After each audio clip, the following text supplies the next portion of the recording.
and if you can share it to the screen. Share what to the screen? With your presentation, hit share screen.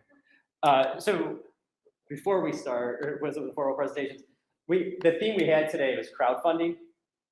So all three of the startups here today are doing a crowdfund raise, and they happen to all be on WeFunder, but there are many forms of crowdfunding nowadays. So if anyone has any questions on that, feel free to ask me or bring it up throughout the presentation. But a quick blurb on that, what kind of makes what they're doing on WeFunder, I guess, different or unique that is not traditional, would be there are in the past like 5 to 10 years where people can raise money from non-accredited investors, so you don't have to be rich to invest money into companies anymore.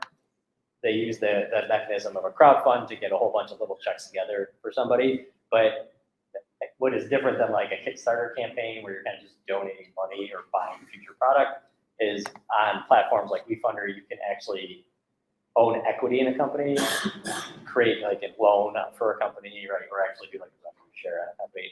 So again, if you're in the area of like looking for alternative ways to invest, or interested in just, if you're doing a round, you want to bring the crowd in, or your loyal customers, or your supporters to own a piece of equity in your company, that's like a newer mechanism. And then more recently in the laws, there was a cap about $1 million before you had to flip into kind of like a different vehicle. They just raised that to $5 million. So startups can now raise $5 million like from the crowd, which is again could be game changing, right, for some startups. So with that, we do have one tech issue. Okay. Google security requires me to restart the tabs to share the screen. Okay. So, which then means probably the broadcast would stop.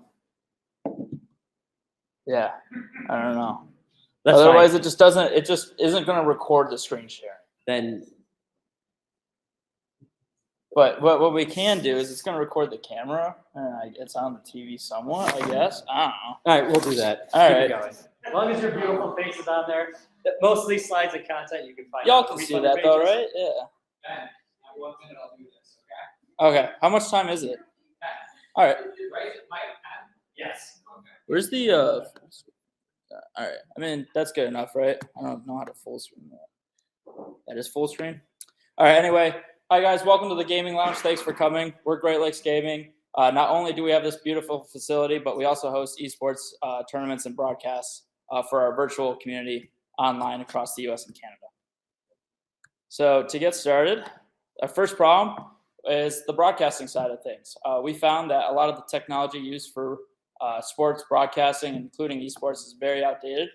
Requires a lot of complicated technology that's very expensive, both hardware and software, and it's very inaccessible for the average user, especially in esports when it's a growing market.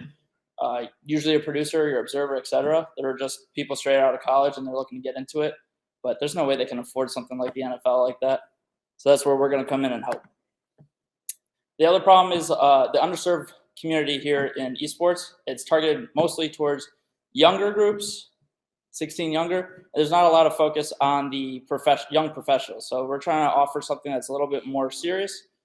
And there's a lot of lacking infrastructure. So that's where we're providing that platform for. And also it's a very expensive lifestyle to be a part of esports. And that's where we help with the Gaming Lounge being a way to have a cheaper alternative. So for the software, we're able to do things that are a lot more powerful than what you even see on the NFL type of broadcast. We could do it on one computer, even half of a monitor, and it uses like 1/100th of your computer power. So that's what we're doing for our online broadcasting. And the cool thing is it doesn't even have to be just video games. We can do it for anything broadcasting related. Our community, we have thousands of monthly new and recurring players. I think last month we had 2,000 players. And then in total, from April to December, we had 28,000 unique players in our tournaments and broadcasts. We have our unique way of advertising, so sponsors and advertisers that want to pay us to use our platform or be a part of us. That's where they pay us to be, where we can integrate their ads into our broadcasting technology. We even go as far as 3D modeling characters and scenes to integrate their own unique products into it. And then the GLG brand, it's pretty strong. We've been fully established for 2.5 years. We started in January 2020, so we really nailed that one. And we have a really we have a really large community that's been really trusting and helping us grow to where we're at today. The lounge, well, you're in it, so you've seen it. I don't know if you've visited the gaming room, but that's where people can come up, pay to play, either by the hour or as a membership. So we charge $100 a month or $1,000 for the year. Where you get unlimited hours, get guest passes, so just like a country club. And the way that we incentivize people to pay that much money is that it's a lot cheaper. So we have a $2,500 computer, but instead you can get a membership here for $1,000, and then you're part of a community as well. So the Country Club of Gaming, as you can tell, it's very high end. It's very nice looking. Thank you, Evan Galena, for helping us build out this place. And then again, we're that professional experience. You don't see a lot of that in gaming. It's a lot of dark, grungy basement or strip mall kind of stuff, and that's where we're approaching it differently, as well as premium pricing. For a lot more of a classy experience, you got to pay for it. And so this is just an example of a dinner we hosted the other day. Here are some of our customers. Some names that you might notice are MSI, HyperX, and Greenlight, as well as RIT, who thank you, Sois, for sponsoring the food today. Here's some financial data. In 2022, we had a revenue of $89,500. That's up 3.7 times since last year, and we're hoping to do that again this year with 4 times. And you can see the breakdown this is pretty much what was to be expected in terms of sponsorship. I was not expecting the events and service sales. That's something that we learned this year was something that we're going to explore a lot more, is the private individual booking of events and using our lounge space for that. For our market size, we're focused on that small group, that little pink line there, if you can see that. That's our competitive players, the ones that are more serious, more dedicated to the gaming market. And typically what you see in the gaming industry, people spend about $1,200 per year on their gaming hobbies. That's buying equipment, buying the video games, etc. So for the team, there's me, the founder, Justin, our talented lead developer from RIT, and then we have Leo back there as our general manager of the lounge, helping make sure today ran well. Would not have happened without him. And then shout out to our advisory board. Thank Rob and Michael. Where's Rob? There you are. Thank you guys for coming. The good news is, the good thing about our advisory board is they're all very diverse in their backgrounds of where they got involved in startups, businesses, etc. And that's really helped me learn and grow, because I have no idea what I'm doing half the time. So it's nice to rely on someone like that. And then tournament data, again, you could see this is a 10-week period of a sponsorship that we got, and we really outperformed the expectations of our sponsors. And what we're trying to raise through our crowdsourcing, what Michael was talking earlier, we're just starting our WeFunder campaign. Our goal is to start very small and go for $125,000. This will help us with hiring our sales team and marketing team, and hopefully then growing our revenue. So, yeah. Thank you, everyone, for your time. Appreciate you guys coming to the Gaming Lounge for tonight's pitch battle.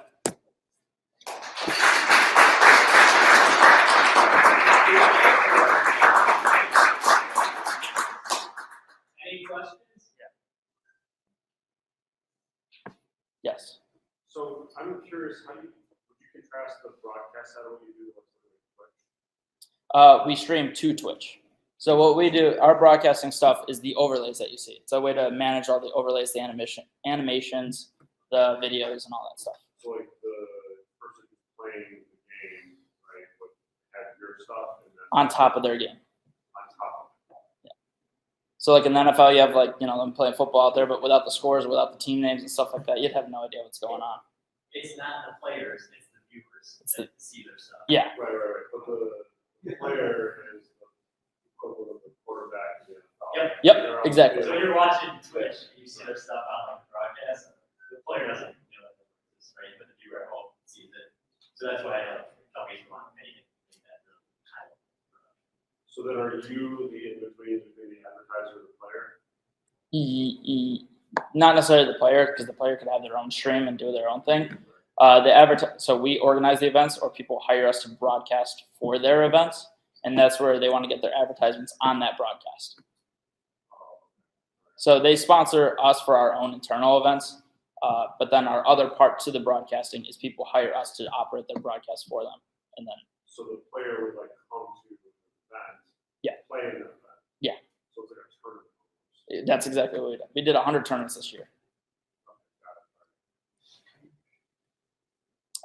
One in the back, and then we'll do Jerry.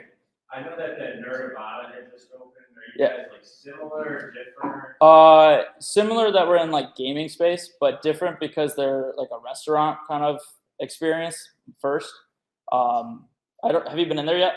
Yeah. Yeah, it's booth seating and whatever, and you go there, you eat, and then you drink, and then you can play your games at your booth. We're here more for the gaming first, and then we just have snacks and treats and stuff like that on the side. Yep. So could you tell us about your funding journey and what brought you to this moment? Oh, Why you're asking. it's been a ride. We haven't done no private rounds of investment. It's been just self-started, bootstrapped, a grant from RIT that really got it started, and then a gift from the grandparents. So thank you, Grandma and Grandpa. And then a SBA loan was the most recent. Why now? Why do you Oh. ask me this way? Why don't you use another way of funding? Because we're such a community-oriented business first, it just makes sense to go that way, especially after having dozens of conversations about VCs funding and going that route. We're not very appealing as a VC route at this moment because the whole broadcasting scene is weird. But we're focused on the community aspect because we have the 2,000 players a month, let's say, large social following, etc. And one other question, trends in the industry, what's going on? Everything is crashing and burning. We're seeing a lot of people get either acquired or constricted or go out of business or whatever, or pivot. And the way we're pivoting is more towards that broadcasting side of things. Last question. Oh, okay. Could you just explain the sponsorship process? It's very much like the typical sales route where you got to call and email and whatever and figure out a deal, and it takes forever to get. But basically, they'll give us money. So one of our most recent ones was like $1,250 a week to host a tournament on this platform. So we switched our tournaments from one platform to their platform. They paid us that money. We brought the players and the viewership to their platform. Another one is like HyperX. They sponsored all of our peripherals here in the lounge. So that cut back on a couple $1,000s worth of equipment we'd have to buy. Yep. Yeah. Any sponsors? Yeah. All right. Do you want to experience the lounge Oh, we also. tonight? I forgot about that. Not gonna lie. If you guys want to participate in the lounge, we're just doing $10 for the rest of the night, however long you want to stay here. Cutting it off at midnight. Actually, I don't want to stay here till 2. I know some of you guys might want to, but yeah. Oh, the Twitter is GL Gaming Lounges. Yeah. Same with Instagram and TikTok. You stay, feel free to have all the food and drinks there. Yes, please get rid of that. Right? I don't think any of us want to take that back. I want to think. Oh, no, I'm good.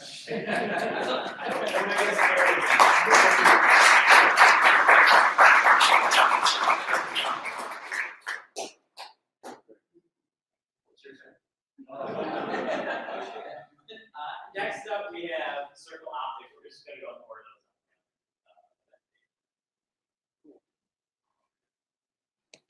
those. So I gotta navigate this and find my own. Hopefully your tab is open. This one. All right, now slideshow. Hopefully all my animations still work because they were done in PowerPoint. There's like animations on every slide. You know what? This will be fun. We got to make sure that everything's. It's okay. Yeah.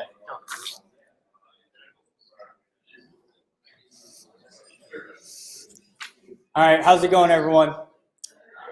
So I want to start out and say this can be a little bit of a non-traditional pitch. I've got a couple confessions. One is Zach, our CEO, usually does the pitches.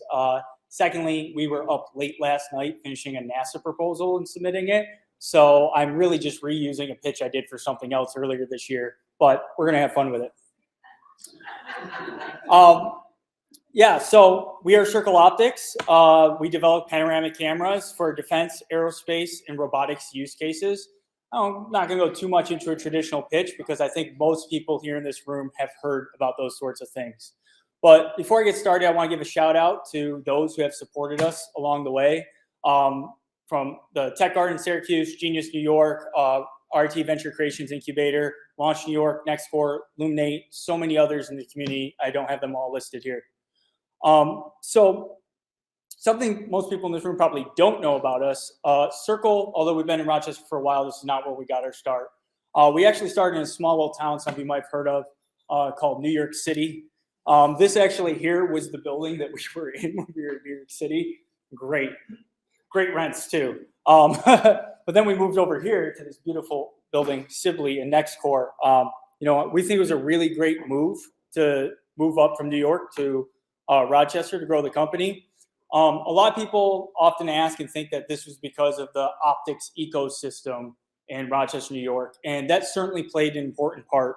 But I think larger than that is we were a hungry company, and we were looking for a community that was willing to support us and help us as we grow. And I think that's what we found in Rochester.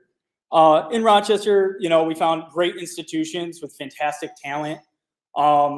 There's the legacy of the big three and the, talent and the science and the tech that came from them.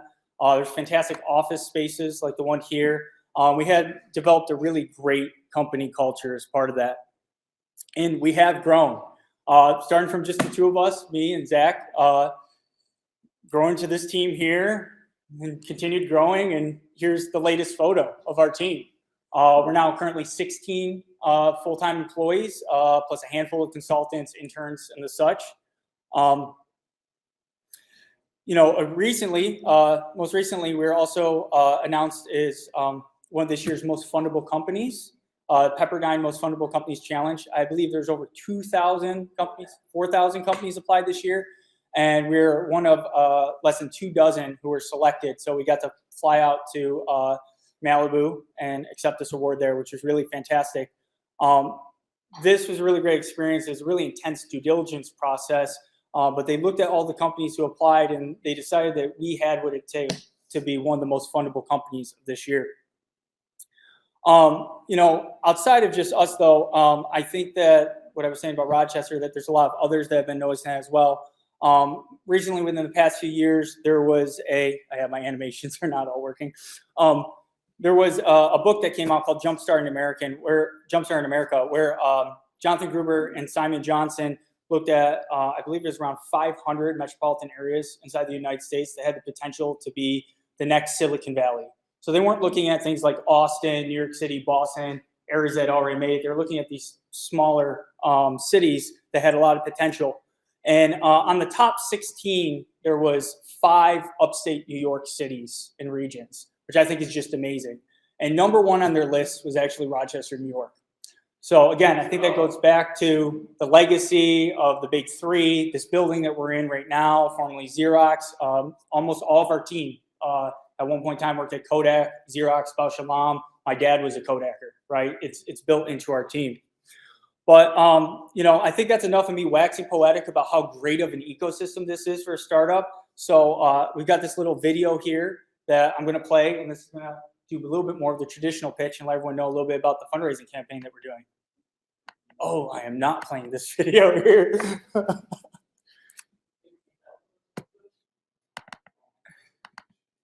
Yeah, it looks like it's now just an image when it got uploaded. Jen, is this public on YouTube? It is. Or is it private on YouTube? Okay, we're gonna pull. Yeah. Okay. See how adaptable the founders are? Oh, yes, it's public on YouTube. I'm thinking about this that's streaming right now. Yeah. Well, post-production editing. Yeah. We'll hire the broadcast team over here. Oh, cool. And there'll be some overlays on top of it. All right. Here we go.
Yeah, and that campaign officially kicked off 2 days ago, raising 500,000. I think we got around 200,000 in commitments right now, with about 90,000 as of this morning.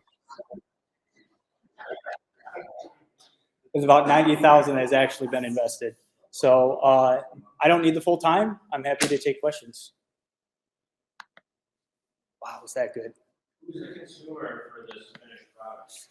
Yeah, so we really have a technology breakthrough. It's not a singular product. It's a new way of doing things when it comes to wide field of view optics that is applicable in many products and many markets. So our first system, the Hydra system, was designed for the VR capture market. But since then, and really because of the pandemic, a lot of our customers that we were working with had their budgets dry up. We pivoted into defense and aerospace. So really, since late 2020, we've been working on R&D and engineering of new systems to be adapted for the use cases of like NASA and the Air Force. We're hoping to get some sales of those systems next year, but we're also looking for funding to push those innovations that we've been working on there into the commercial market. What was mentioned there in the video is a system that we originally started with NASA. It's a small, it's a camera system for small aircraft to help them to avoid collisions, to make them a little bit more autonomous. We're trying to shrink that down so that we can put it on drones, which will allow the drones to operate beyond visual line of sight, something that you are not allowed to do today with a drone. If you fly a drone further than you can see it and it disappears, you're suddenly not in compliance with the FAA and you could get in trouble and lose your pilot's license. If you fly it around a building and you lose sight of it, you're suddenly not in compliance with the FAA and you can lose your pilot's license. The reason you can't do this today is because drones don't have enough awareness of what is happening around them, so they can't avoid collisions without the pilot directing them to avoid a collision. There was a drone owned by Google in Australia recently that was flying beyond line of sight and had an accident crashing into a power line and a transformer and knocked out power to like 2,500 people. That's the type of thing that can happen when you don't have the appropriate sensors on your drone. So that's what we're trying to build, those sensors. So wait, was that the full 15 or just the original 10? I thought it was 10 plus 5 for questions. Is that what it said?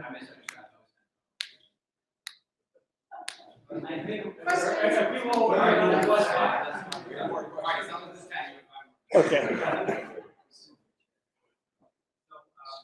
Oh, someone over here, sure.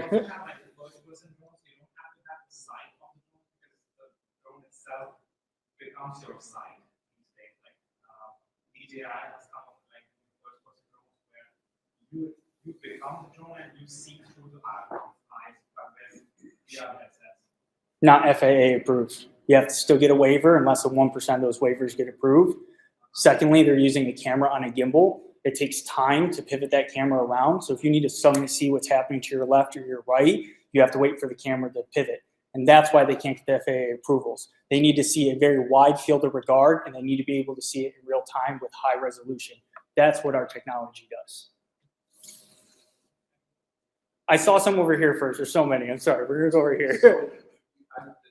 Were you funded through grants originally? We've raised over $2 million in investment. That's where our initial funding came from. That includes 2 accelerators, the Luminate Accelerator, which we were one of the winners of in 2019, and the Genius New York Accelerator out of Syracuse, New York, so the world's largest uncrewed systems accelerator, which we were one of the winners of in 2021. In addition to that, we've received about $3.9 million in SBIR and STTR funding. Is the money that you're asking for the $500,000 for the next generation? Is that what you're? We've actually already received $1 million towards building this next generation product. That was through an NSF Phase 2 award. What we're looking for here is there's matching funds of an additional $500,000 that you can get through an NSF Phase 2 award. You have to raise $1 million to get that $500,000. To date, we've already raised $850,000 towards that goal, so we're only $150,000 short, which is why we launched a WeFunder. Yep. Yeah, so what's your like primary revenue model? Yeah, so in the future, we plan to move to sales of systems. Right now, we're primarily funded through these contracts that we're doing, which are essentially NRE, non-recurring engineering contracts. So what are your competitors? Why are you unique? Yeah, so what makes us unique is our patented technology. Everyone else, and there's approximately 4 dozen different companies that we've identified doing wide field of view camera systems. They use one of 2 models. You either use a fisheye lens, which is very wide field of view, but you're putting it onto a singular sensor, so your resolution limited, and you have what's literally called fisheye distortion, right? Not good for very high-end use cases. Or use a multi-camera system, which again is using circular fields of view, which overlap. And the problem with those multi-camera systems is where the overlap happens, you get a different type of distortion where you can get a lot of double imagery. Think about this like Google Street View. When you see those houses that are misaligned, you know that Google Street View takes approximately 6 months to get new stuff up online because of all the processing they have to do. And they don't have a smooth 60 frame per second drive down any street that they go down. They do 1 photo every couple blocks because of the amount of processing it takes to fix that.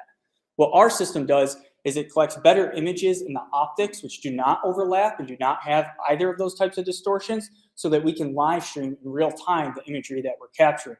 And it's not just me saying that. We have right now to date 3 patents awarded, 9 patents pending. We've been verified by NASA. We've been verified by the US Air Force. The founder of Google Street View, Luke Vincent, has invested in our company. Now, he's not with Google Street View anymore. He's with Meta, so we don't have that immediate in. But those are all the forms of validation that we have of our method of combining these fields of view. That's what it is, yeah. No parallax in the camera. Now everyone knows that, so good job. Okay. So the video is like a continuous, like if you're looking around like this, it would be continuous. Yeah, so. Have you ever looked at like the real estate or tour industry? Because like right now, they're using Matterport, but their camera that takes the picture and stitch it together. It's pretty expensive for realtors to use that to do home tours. Yeah. More of a market now, especially people moving across the country. They want home tours with housing. They just can't get their time to put it on. We have looked at that as one of the industries. The reason we're not trying to immediately tackle that one is hardware, especially optical hardware, and low scales is expensive. So it's not quite at the price point that industry needs yet. We want to tackle these ones that, aerospace and defense, saving lives. They're willing to pay a lot of money for systems that we're building in essentially one-offs. As we scale and plasticize and reduce size, that opens up that market there for real estate. It opens up robotics markets. It opens up self-driving car markets. There's a whole bunch of different markets that we plan to go into in the future. Like Tesla, they make like $100,000 Tesla for serving 40,000. Yes. No, they'll just pocket the difference. Just keep charging 100,000. Yeah. Well, thank you. Awesome. Thanks, everyone.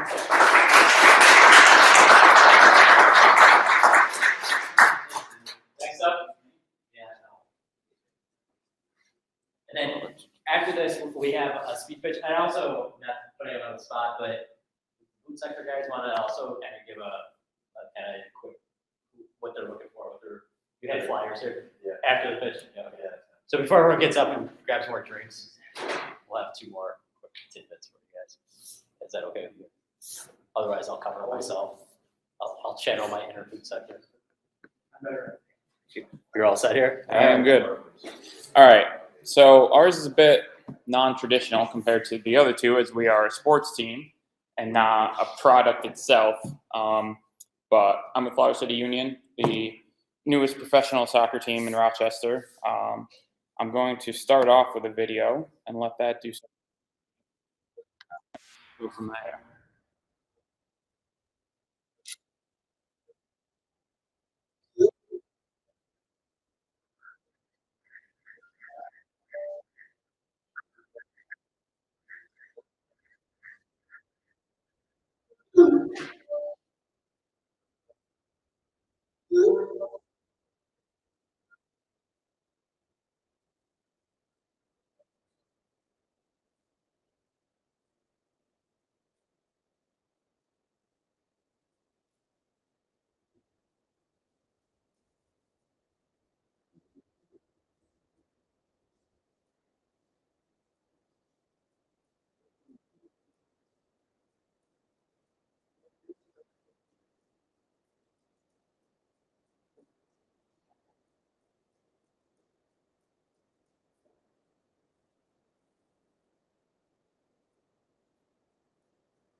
All right, so the video obviously explained a bit there of our difference to other sports organizations where, hopefully I did not get rid of our slide here.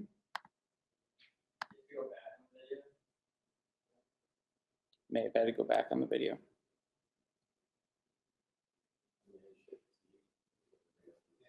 Just pop it open again. Yeah, reopen. So history.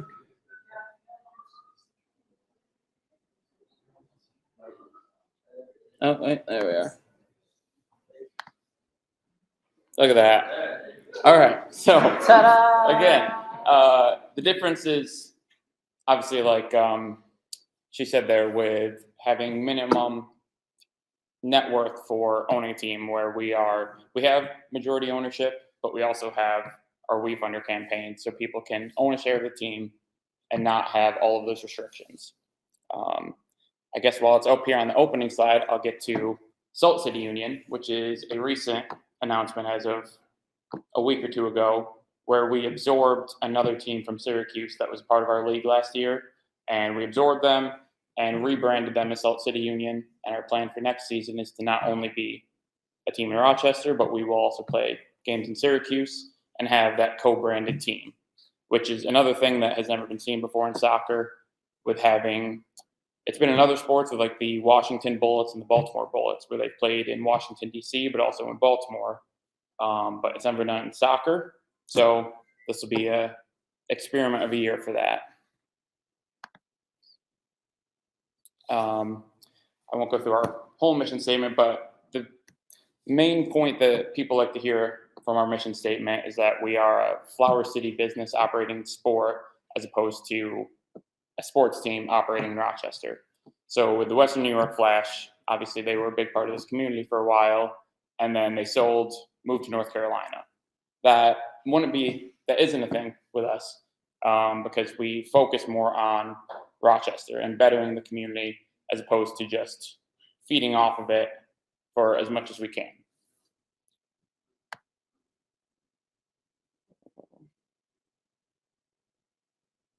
So we play in NISA, is the league that we play in. It's also a fairly new league. It started up during COVID and has been growing from there. And it's the National Independent Soccer Association, which is Division III in professional soccer. So you have Division I, which is Major League Soccer, Division II, which is USL Championship, which is what the Rhinos used to play in. And then you have Division III, which has NISA, MLS Next Pro, which is what RNYFC plays in, and then you have USL League One. So with that, of us wanting to better the Rochester community just as much as we participate in sports, is we do a lot within the community. So last year we participated in the Golisano Strong Walk, the NAMI Walk.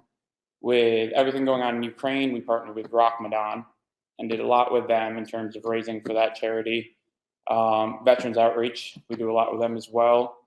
And then the city of Rochester, we have a great relationship with them, which is why we're allowed to use that soccer-specific stadium downtown that wasn't used for quite a few years.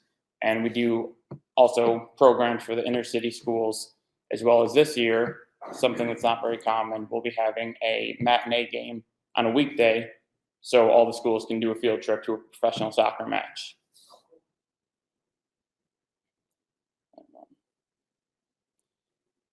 And then we just launched our soccer foundation, which is going to be a charitable arm of the team that's going to kind of take over a lot of the charity work that we do. And it's also going to give us an opportunity to give 501c3s to people that invest in the team for the charitable purpose rather than the soccer related purpose. So it will give them write-offs for whatever they donate to the team, whether it be donate so we can donate tickets to the Urban League, donate tickets to all these foundations, or however they want to contribute to that.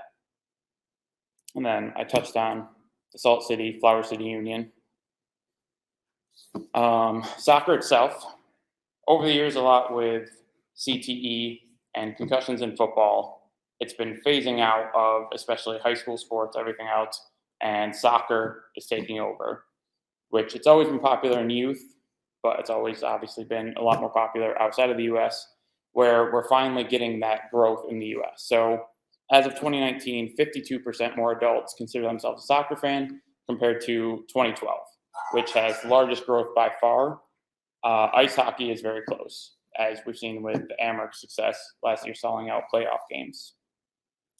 I'm getting a wave, so I'm going to speed up a little bit.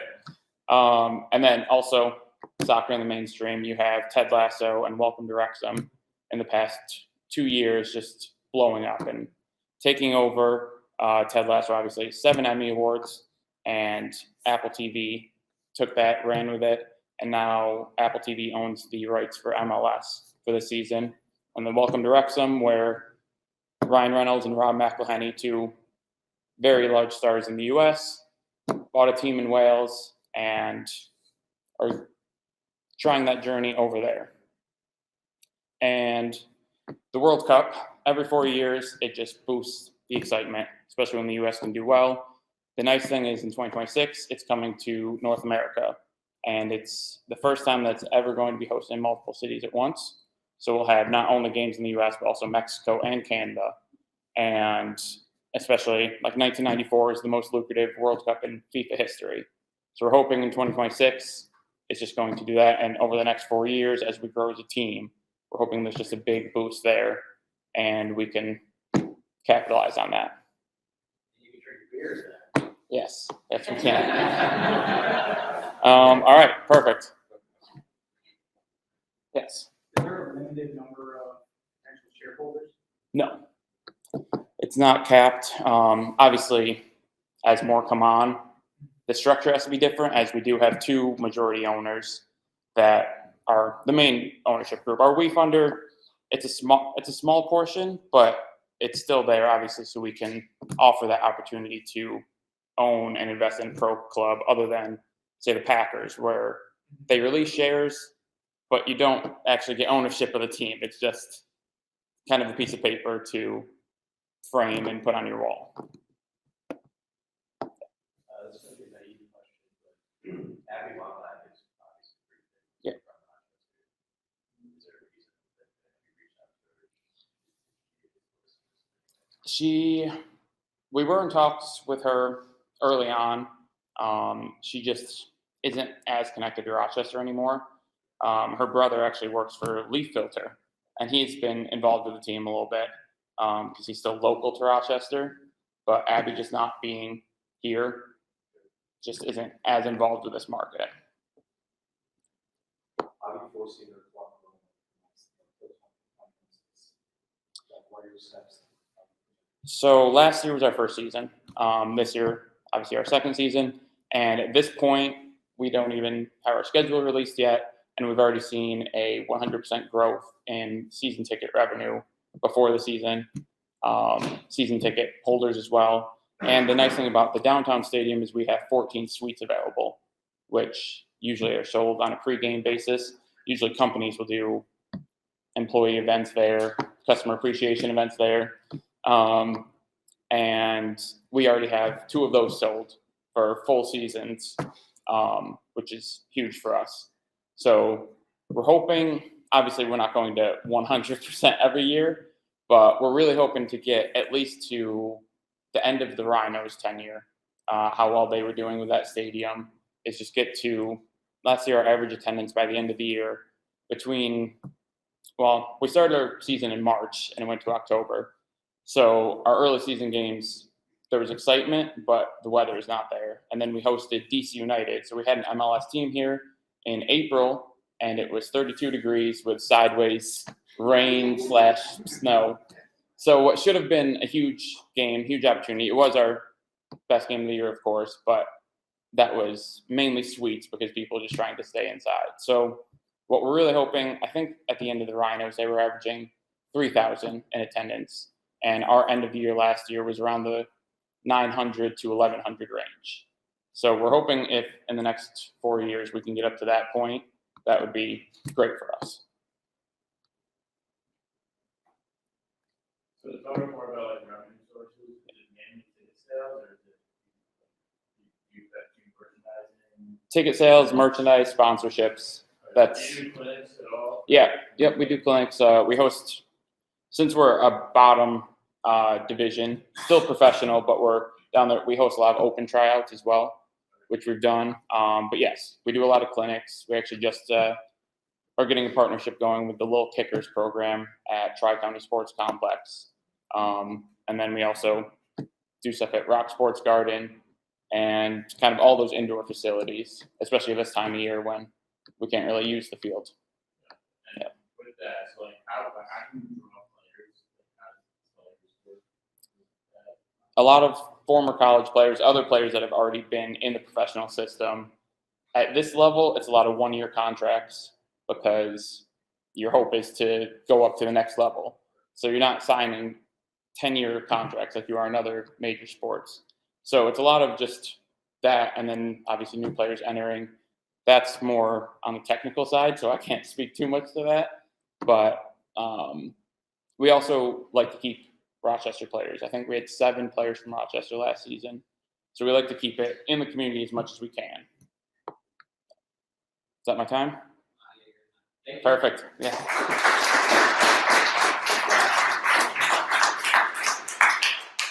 right. We had, before we go back to unleashing you guys on the games and the drinks, we had a founder here, Lisa. We're gonna let her do a quick pitch and then folks will bring second one out.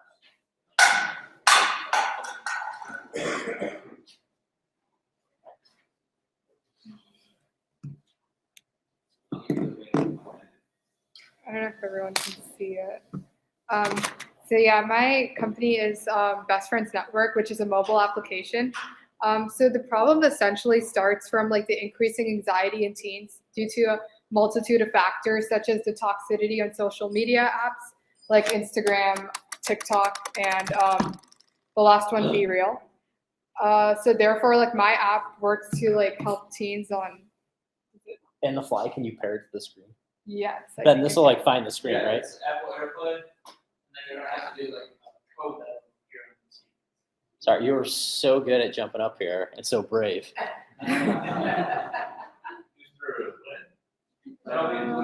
This is the test. Yeah.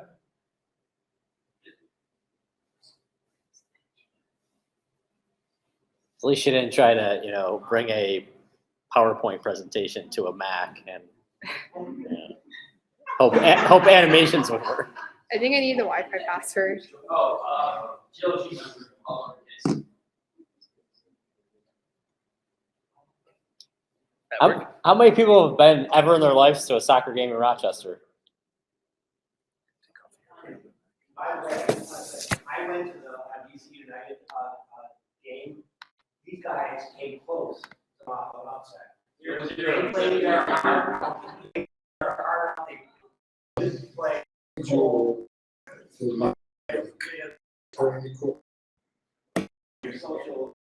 media. And a couple suites for the staff team and whatever, and it was a very fun team building opportunity. Very affordable, great time all around, and unlimited beer, so that helped getting people in. Yeah, yeah. Can you fit all these people in one suite? Yeah.